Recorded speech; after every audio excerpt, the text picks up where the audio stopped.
Leçon numéro 11. Qu'est-ce que la révélation?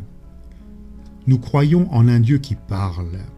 Nous croyons en un Dieu qui est amour, essentiellement amour, et l'amour ne peut que se communiquer, se dire, se donner, se révéler, si grande soit la distance entre l'aimant et l'aimé.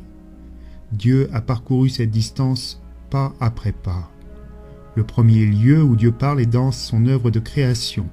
Les cieux proclament sa gloire, dit le psaume 19, et le livre de la sagesse précise la grandeur et la beauté des créatures font par analogie contempler leur auteur.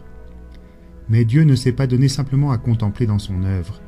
Il s'est donné aussi à écouter. Dieu s'est mis à parler à l'homme, qui est la première de ses créatures et le chef-d'œuvre de sa création. Il parle aux premiers patriarches, aux sages, aux prophètes, et finalement, après avoir autrefois à plusieurs reprises et de plusieurs manières parlé à nos pères par les prophètes, Dieu, dans ces derniers temps, nous a parlé par le Fils. Verbe de Dieu, le Fils est l'ultime parole du Père à l'homme.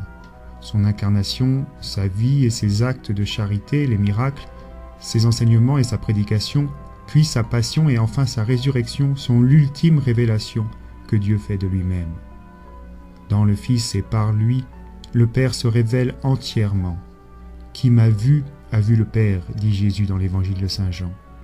Et il se révèle comme amour et miséricorde. Cependant, ce mode de présence de Dieu ne pouvait durer. Après l'ascension par la Pentecôte, Dieu inaugure un nouveau mode de présence à l'homme, à tout homme, pour peu que l'homme lui ouvre la porte de son cœur et de sa volonté. 2000 ans après, cette révélation de Dieu reste donc encore actuelle, personnelle et efficace par le don de l'Esprit Saint au cœur des baptisés.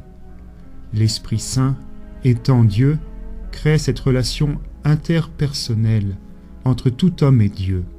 Par l'Esprit Saint, Esprit du Fils, tout homme devient conforme au Christ et donc fils du Père. Par lui, tout homme se construit par sa relation à Dieu le Père. Le Dieu qui a dit que des ténèbres resplendisse la lumière est celui qui a resplendi dans nos cœurs pour faire briller la connaissance de la gloire de Dieu qui est sur la face du Christ.